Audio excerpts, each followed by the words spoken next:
चलिए शुरू करते हैं 9th क्लास का chapter number 13 why do we fall in. इस चैप्टर को दो पार्ट में डिवाइड करके पढ़ाना है। बोर्ड के पर्पज़ से आपका एग्ज़ाम भी नियर बाय है। इसी को ध्यान में रखते हुए जो बायोलॉजी के दृष्टिकोण से सबसे इम्पोर्टेंट टॉपिक है एनसीईआरटी में आपका page number 176 chapter number 13 why do we fall ill. चलिए शुरू करते हैं। Why do we fall ill biology में सबसे इम्पोर्टेंट टॉपिक यही है।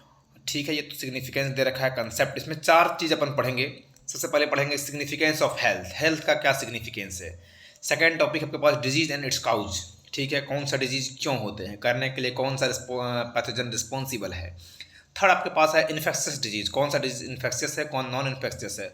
और फोर्थ है principle of prevention of disease, disease से हम लोग कैसे बचें। और principle of prevention of disease में ही अपन लेंगे इम्यूनिटी को। सबसे पहला वर्ड आता है अपने पास हेल्थ। क्या आता है हेल्थ। आखिर हेल्थ क्या होता है। हेल्थ के बारे में अगर हम चर्चा करें, हेल्थ के बारे में अगर हम लोग डिटेल चर्चा करें, हेल्थ क्या होता है तो health is state of well being in to function physically, mentally and socially.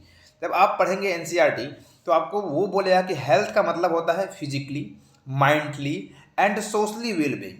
In general हम लोग ये समझते हैं कि अगर हम फिजिकली फिट हैं तो हम हेल्दी हैं, लेकिन ऐसा नहीं होता है। ओनली फिजिकली फिटनेस ही आपका हेल्थ को डिटरमाइन नहीं करता है, हेल्थ को डिटरमाइन नहीं करता है। आपको फिजिकली के साथ साथ मेंटली भी फिट होना पड़ेगा और सोशली भी फिट होना पड़ेगा। आप बोलेंगे कि मेंटली फिट का मतलब है कि आप जिस सोसाइटी में रह रहे हैं, कहीं आपको कोई वहाँ तो ये नहीं बोल रहा है कि ये माइंड से डिस्टर्ब है। इन जनरल बोला जाता है कि माइंड से डिस्टर्ब है, मतलब उसका माइंड प्रॉपर रूप से वर्क नहीं कर रहा है, कब क्या करना चाहिए क्या नहीं करना चाहिए वगैरह वगैरह। और सोशली फिट का मतलब हुआ कि आप जिस सोसाइटी में रह रहे हैं वहाँ सब आपको एक नॉर्मल ह्यूमन बींग्स समझे, एबनॉर्मल ना समझे, ठीक है। तो जो फिजिकली फिट होगा, माइंडली फिट होगा और सोशली तीनों पर्पस में फिट होगा, उसको अपन क्या बोलेंगे कि वो हेल्दी है। क्या बोलेंगे? हेल्दी है। नेक्स्ट टर्म अगर आप समझना है तो वो है डिजीज। कि डिजीज क्या होता है। डिजीज का मतलब होता है डिस्टर्ब एज। क्या? डिस्टर्ब एज मतलब आपका नॉर्मल फंक्शन में, आपका जो बॉडी का नॉर्मल फंक्शन है उसमें कुछ डिस्टर्बेंस हुआ है। उसमें क्या है? कुछ डिस्टर्बेंस हुआ है, बॉडी आपका नॉर्मल फंक्शन नहीं कर रही है। बॉडी में बहुत सारा ऑर्गन मिलकर बना हुआ है, ऑर्गन से बहुत सारा ऑर्गन सिस्टम है, जैसे डाइजेस्टिव सिस्टम है, नर्वस सिस्टम है, सर्कुलेटरी सिस्टम है। कोई भी एक सिस्टम अगर आपका सही से वर्क नहीं करेगा तो आपको बोला जाएगा कि यहाँ क्या हो रहा है, डिजीज है। क्या है? डिजीज। आप डिजीज से सफर कर रहे हैं, ठीक है। अब कोई एक सिस्टम अगर नॉर्मल से काम, जैसे डाइजेस्टिव सिस्टम है, अगर वो सही से काम नहीं करेगा तो डिजीज कौन सा होगा? Loose motion. कौन सा डिजीज हो जाएगा? Loose motion. नर्वस सिस्टम सही से काम नहीं करेगा तो बॉडी कॉन्शियसनेस तो नहीं कर पाएगी। तो जब कोई भी आपका बॉडी का सिस्टम या फिर कोई भी ऑर्गन अच्छे से काम नहीं करता है, वो अपना फंक्शन सही से रेगुलेट नहीं कर पाता है, तो उस केस में अपन बोलते हैं कि we are suffering from disease, we are uncomfortable. और जब किसी को डिजीज होगा वो क्या होगा? अनकंफर्टेबल महसूस करेगा, अनकंफर्टेबल महसूस करेगा, ठीक है, अनकंफर्टेबल होगा। अनकंफर्टेबल वन और more system of the body will be change. और बॉडी का या तो एक सिस्टम चेंज होगा या एक से ज़्यादा सिस्टम चेंज हो सकता है। और अगर डिजीज होगा तो कुछ उसका अपीयरेंस होगा, और डिजीज में जो कुछ अपीयरेंस होता है उस अपीयरेंस को अपन बोलते हैं सिम्टम्स। क्या बोलते हैं? सिम्टम्स। और सिम्टम्स से रिलेटेड एक वर्ड है सिंड्रोम। ग्रुप ऑफ सिम्टम्स और साइंस को अपन क्या बोलते हैं? सिंड्रोम। सिम्टम्स क्या है? सिम्टम्स है कि जैसे कफ होना, लूज मोशन होना, पस का फॉर्मेशन होना, हेडेक होना, फीवर होना, ब्रेथलेसनेस होना, वॉमिटिंग होना, अनकॉन्शियसनेस होना, ये सब इन्फ्लामेशन, स्वेलिंग, ये सारा कुछ क्या है? आपका सिम्टम है। सिम्टम का मतलब इससे ये प्रूफ होगा कि आपको कोई डिजीज है। जैसे एग्जांपल लेते हैं, अगर कोई किसी को रेगुलर फीवर आ रहा है, हाई ग्रेड का फीवर, हाई ग्रेड मतलब सस्टेन्ड हाई फीवर, और अच्छा वर्ड यूज कर सकते हैं। सस्टेन्ड हाई फीवर का मतलब लगातार उसको फीवर बना हुआ है, उसका फीवर कमी नहीं हो रहा है, लगातार फीवर बना हुआ है, उसका बॉडी में लगातार हेडेक हो रही है। ये दो सिम्टम हो गया। तीसरा सिम्टम है उसको लूज मोशन हो रहा है, तो अपन बोलेंगे वो टाइफाइड डिजीज के सिम्टम है। किसका डिजीज का सिम्टम है? टाइफाइड। एक डिजीज में एक से ज्यादा सिम्टम्स अपीयर होते हैं। एक डिजीज में एक से ज्यादा सिम्टम अपीयर होते हैं। एग्जांपल लेते हैं, टाइफाइड का नाम सुने होंगे आप। टाइफाइड होने का रीजन क्या होता है कि अगर हम लोग खाना पीना में कुछ प्रॉब्लम आता होगा, या फिर कॉन्टामिनेटेड फूड या वाटर से अपन यूज करते हैं, तो उस केस में भी क्या होता है? टाइफाइड होता है। तो अगर टाइफाइड होगा तो उसको एक से ज़्यादा सिम्टम आएगा। तो एक से ज़्यादा कौन कौन सिम्टम आएगा? पहला सिम्टम आएगा उसको हाई ग्रेड फीवर मेंटेन रहेगा, सस्टेन रहेगा। दूसरा प्रॉब्लम आएगा उसको हेडेक होगा। और तीसरा प्रॉब्लम आएगा उसको लूज मोशन होगा। क्या होगा? लूज मोशन होगा। तो ये कुछ सिम्टम्स है जिस सिम्टम्स को देख के डॉक्टर ये पता करता है कि वो पर्सन इस डिजीज से सफर कर रही है। जैसे किसी को ज्वाइंट में इन्फ्लामेशन हो रहा है, ज्वाइंट में स्वेलिंग हो रहा है, तो ऐसा अपियर होगा कुछ को एथराइटिस डिजीज होने का संभावना है। तो ये सिम्टम के अकॉर्डिंग जो है डॉक्टर्स क्या लिखते हैं? टेस्ट लिखते हैं। और टेस्ट कंफर्म कर देता है कि जो सिम्टम दिख रहा है डिजीज भी वैसा ही कुछ है। ठीक है, यहाँ लिखा हुआ भी है doctors look for the basic symptom. Doctor जो है कुछ बेसिक सिम्टम्स देखते हैं और वो सिम्टम को देख के वो पता करते हैं कि कौन सा डिजीज है। ठीक है, और उस पता करने के लिए, एग्जामिन करने के लिए टेस्ट भी करवाते हैं। डिजीज दो तरह का होता है, एक होता है एक्यूट डिजीज, एक होता है क्रॉनिक डिजीज। क्या? एक एक्यूट और एक क्रॉनिक डिजीज। बेसिकली डिजीज दो टाइप का होता है, एक्यूट और क्रॉनिक। एक्यूट क्या होता है? वो डिजीज जो शॉर्ट पीरियड ऑफ टाइम के लिए है, मतलब बहुत कम टाइम के लिए। जैसे एग्जांपल लेते हैं कॉमन कोल्ड। कॉमन कोल्ड से ऐसा कोई पर्सन नहीं है इस वर्ल्ड में जिसको कॉमन कोल्ड डिजीज नहीं हुआ होगा। कॉमन कोल्ड का मतलब फीवर होना, सर्दी खांसी होना, जुकाम होना और माथा में दर्द होना, ये 4 सिम्टम हुआ तो आपको कॉमन कोल्ड है। तो कॉमन कोल्ड ऐसा डिजीज है जो आज ना कल सब कभी ना कभी लगातार इससे सफर किया हुआ होगा। तो कॉमन कोल्ड अगर होगा तो वो मिनिमम 4 से 5 दिन के लिए होता है, मतलब 1 वीक, मैक्सिमम 1 वीक, मिनिमम 3 से 4 दिन के लिए होता है जो इसका टाइम पीरियड है। तो ये कम टाइम के लिए जो भी डिजीज होगा उसको अपन बोलेंगे ये एक्यूट डिजीज है। और जो लास्ट करेगा लॉन्ग टाइम के लिए उसको बोलेंगे क्रॉनिक डिजीज है। जैसे कि टीबी, ट्यूबरक्लोसिस, टीबी, ट्यूबरक्लोसिस। जैसे कि आपको कैंसर, ये लंबे टाइम तक के लिए होता है। अगर आज हो गया तो 6 महीना, साल भर, 2 साल, 5 साल। जैसे एड्स जिसको आज हो गया इंटायर लाइफ रहेगा, तो वो कैसा हो गया? Chronic disease. और जो शॉर्ट टाइम के लिए रहा वो कैसा हो गया? Acute disease. ठीक है, ये क्रॉनिक और एक्यूट की बात समझ गए। लॉन्ग टाइम के लिए रहा तो chronic disease, short time period के लिए है तो एक्यूट डिजीज। शॉर्ट टाइम मतलब 4 से 5 दिन, मैक्सिमम 1 वीक, जैसे कॉमन कोल्ड। ये तो सबको हुआ है। ठीक है, कॉमन कोल्ड सबका होने के पीछे रीजन भी है। कॉमन कोल्ड का मतलब क्या होता है ना कि उसके अगेंस्ट बॉडी में मेमोरी स्टोर नहीं हो पाता है।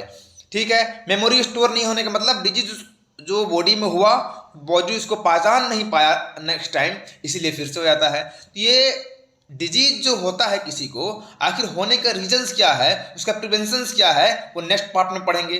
2 पार्ट में इस टॉपिक को डिवाइड किया अपन कम समय को ध्यान में रखते हुए। पहला पार्ट में ये पढ़ेंगे डिजीज क्या होता है, सेकंड पार्ट में पढ़ेंगे प्रिवेंशन क्या होता है। जब प्रिवेंशन पढ़ेंगे वहाँ इम्यूनिटी पढ़ेंगे। आप इन जनरल ये देखते होंगे कि हम लोग डे पर डे लाखों पैथोजेंस से इनकाउंटर्स करते हैं। ये पैथोजेंस क्या होता है? पैथोजेंस का मतलब हुआ कि जो डिजीज कॉजिंग ऑर्गेनिज्म। पैथोजेंस का मतलब क्या होता है? डिजीज कॉजिंग ऑर्गेनिज्म, वो ऑर्गेनिज्म जो डिजीज करता हो, जैसे बैक्टीरिया, वायरस, प्रोटोजोआ, ये सब पैथोजेंस है। तो डे बाय डे हम लोग लाखों पैथोजेंस से इनकाउंटर करते हैं और लाखों पैथोजेंस से इनकाउंटर करने के बाद हम डेली बीमार नहीं पड़ते हैं, कभी कभी बीमार पड़ते हैं। ऐसा क्यों होता है? जो हम डे बाय डे लाखों पैथोजेंस से इनकाउंटर्स करते हैं उसके अगेंस्ट हमारा बॉडी में एक सिस्टम है जिसको अपन बोलते हैं इम्यून सिस्टम, वो उस पैथोजेंस को मार देती है और मार देती है, उसको इनकाउंटर कर लेती है। तो हमारे अंदर डिजीज क्रिएट नहीं होता है। और अगर वो इम्यून सिस्टम उस पैथोजन से इनकाउंटर नहीं कर पाती है, इनकाउंटर करने में फेल हो जाती है, तो हमें डिजीज हो जाती है। अब ये इम्यून सिस्टम का डिटेल अपन कल देखेंगे। तो डिजीज 2 तरह का है, एक है एक्यूट डिजीज, एक है क्रॉनिक डिजीज। आप देख चुके हैं एक्यूट डिजीज शॉर्ट टाइम के लिए होता है, ठीक है, शॉर्ट टाइम ऑफ इंटरवल के लिए। क्रॉनिक क्या होता है? लास्ट टाइम के लिए। पेशेंट जो होता है एक्यूट डिजीज में कंप्लीट रिकवर होता है। कंप्लीट रिकवर का मतलब कि पेशेंट जो है अगर उसको एक्यूट डिजीज हुआ है, जैसे एग्जांपल है कॉमन कोल्ड, तो वो ठीक होगा ही होगा, ये 100% गारंटी है, ठीक है। लेकिन अगर क्रॉनिक डिजीज हुआ है तो कंप्लीट रिकवर नहीं हो पाता है। जैसे एग्जांपल आप लीजिए कैंसर का, in general cancer complete recover नहीं होता है। जैसे एग्जांपल लीजिए एड्स का, एड्स तो कभी भी रिकवर नहीं होता है। तो क्रॉनिक डिजीज कंप्लीट रिकवर नहीं होता है, एक्यूट डिजीज कंप्लीट रिकवर हो जाता है। जिसको एक्यूट डिजीज होगा उसके बॉडी में टायर्डनेस का फीलिंग कम होगा, ठीक है, और उसका वेट में लॉस नहीं होगा। ऐसा नहीं होगा कॉमन कोल्ड हो गया तो बॉडी का वेट कम हो जाएगा। लेकिन जो क्रॉनिक डिजीज है ना उसमें वेट लॉस होता है। एग्जांपल लेते हैं अपन, अगर किसी को एड्स हुआ है, एड्स को अपन सेकंड नाम से जानते हैं slim disease. Day by day वो पर्सन स्लिम होते जाएगा, पतला होते जाएगा, उसका वेट में कम आता। अगर पहले 56 kg था, अगर उसको एड्स हुआ तो डे बाय डे कम होते होते होते होते 40, 30 अंटिल 20-25 kg तक आ जाता है। मतलब बॉडी में बस बोन ही बोन बच जाते हैं, मसल्स नाम का चीज नहीं होता है। ठीक है, तो एक्यूट डिजीज में वेट का लॉस होता है, सॉरी एक्यूट डिजीज में वेट का लॉस नहीं होता है, और क्रोनिक डिजीज में वेट का लॉस होता है। ठीक है, अगर आप बात करें एक्यूट डिजीज का तो short duration loss of work and efficiency. लेकिन अगर किसी को क्रोनिक डिजीज हो गया तो उसका जो लॉस ऑफ वर्क है वो प्रोलॉन्ड हो गया। मतलब अगर किसी को एक्यूट डिजीज हो रहा है, अगर किसी को एक्यूट डिजीज हो रहा है तो उसका काम में कोई डिस्टर्बेंस नहीं आएगा, कम टाइम के लिए आएगा। किसी को कॉमन कोल्ड हुआ, फीवर हुआ, मान लो कॉमन कोल्ड हुआ, कितने दिन के होता है, 3 दिन 4 दिन। उसका अगर 3-4 दिन आप स्टूडेंट हैं, आपको कॉमन कोल्ड हो गया, हम टीचर हैं, ट्यूटर हैं, हमको कॉमन कोल्ड हो गया, तो जिसको भी कॉमन कोल्ड होगा मैक्सिमम 7 दिन 8 दिन वो क्या होगा, बेड रेस्ट में होगा। उसका काम जो है कम टाइम के लिए क्या होगा, एफिशिएंसी कम टाइम के लिए काम खराब होगा। लेकिन किसी को भगवान ना करे हो, लेकिन किसी को अगर क्रोनिक डिजीज हो गया, एड्स, कैंसर, तो वो पर्सन जो होगा उसको इंटायर लाइफ उस डिजीज से क्या होगा, झेलना पड़ेगा। उसका वर्क इंटायर लाइफ के लिए खराब हो गया, अब कभी वो काम करने के लायक हो भी नहीं पाएगा। ठीक है, समझ गए बात। एक्यूट डिजीज में अपन कॉमन कोल्ड एग्जांपल देख लिए, क्रोनिक डिजीज में क्या देख लिए, कैंसर देख लिए एग्जांपल, एड्स देख लिए एग्जांपल, ट्यूबरक्लोसिस देख लिए एग्जांपल। एक्यूट में और भी है आपको, जितना भी आपको एक्यूट डिजीज जो है, एक्यूट डिजीज कुछ दिन में अगर ठीक हो गया, इन जनरल कुछ दिन में वो ठीक हो ही जाता है। लेकिन कभी कभी क्या होता है कि एक्यूट डिजीज को हम पहचान नहीं पाते हैं, हम अपना खुद का लापरवाही करते हैं, तो इससे कभी कभी एक्यूट डिजीज भी क्या होता है, लॉन्ग टाइम के लिए रह गया खुद के लापरवाही से, तो वो भी फैटल हो सकता है, मौत का कारण बन सकता है। समझ गए ना बात। In general acute disease fatal नहीं होता है, मतलब उसमें मरता नहीं है इंसान।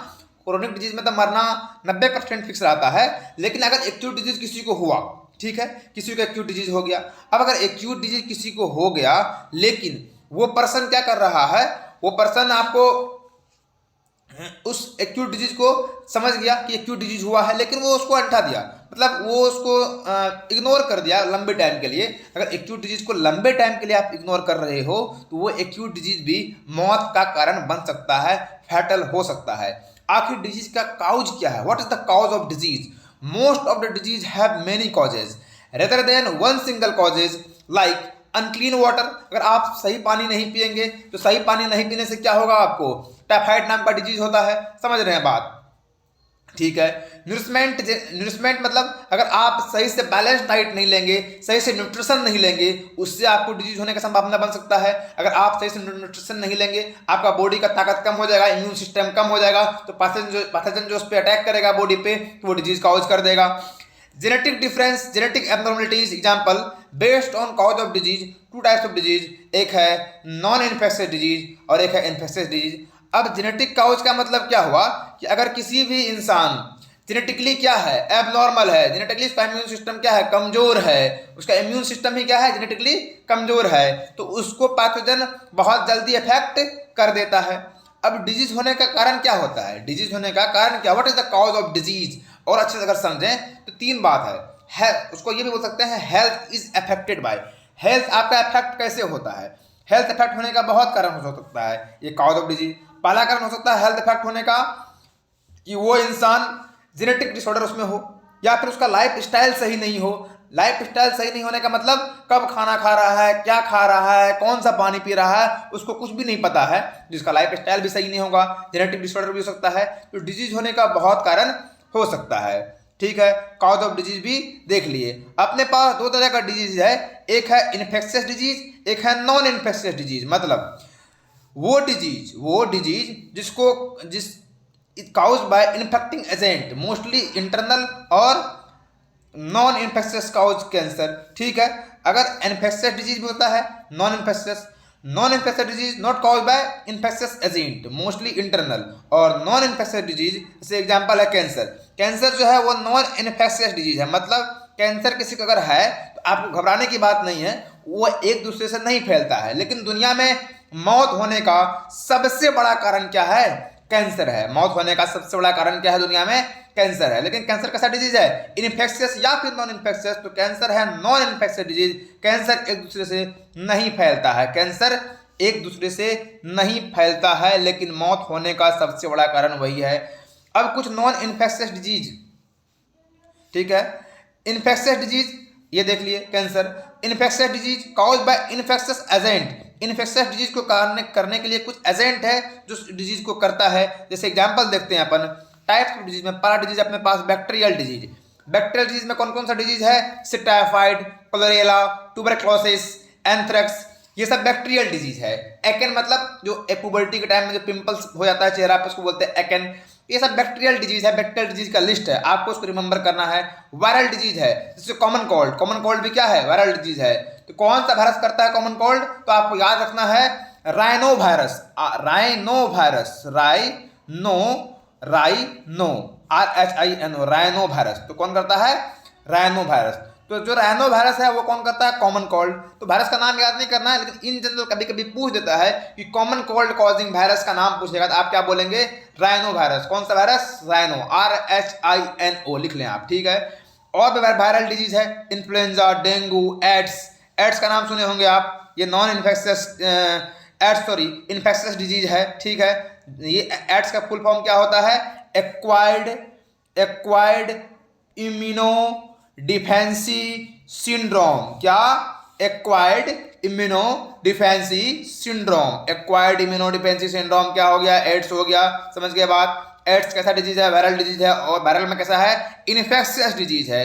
फंगल डिजीज, जितना भी आपको स्किन प्रॉब्लम होता है वो सब फंगल डिजीज ही है। प्रोटोजोअन डिजीज में मलेरिया सबसे फेमस प्रोटोजोअन डिजीज है।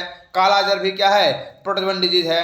वॉर्म डिजीज में आता है आपको एलिफेंटियासिस, उचेरिया, या फिर एस्ट्रेसिस, राउंड वॉर्म, पुबिक एरिया में हो जाता है, ठीक है। समझ रहे हैं बात। ये था इन्फेक्शियस डिजीज अपने पास, क्या था, इन्फेक्शियस डिजीज कॉजिंग, ठीक है। आपको ये तो लर्न करना पड़ेगा बैक्टीरिया कौन डिजीज करता है, वायरस। अब इसमें क्या होता है ना, मैच द फॉलोइंग पूछ देता है कभी कभी, मैच द फॉलोइंग कभी कभी पूछ देता है कि ये डिजीज का नाम दे देगा एक साइड दे देगा कि बैक्टीरिया, वायरस, फंजाई, आप उसको मैच कीजिए बोर्ड एग्जाम में। तो आप मैच तब कर पाएंगे जब आप इस डिजीज को रिमेंबर करेंगे। रिमेंबर करने के लिए आपको रटना नहीं है, इसको मल्टीपल बार रीड करना है।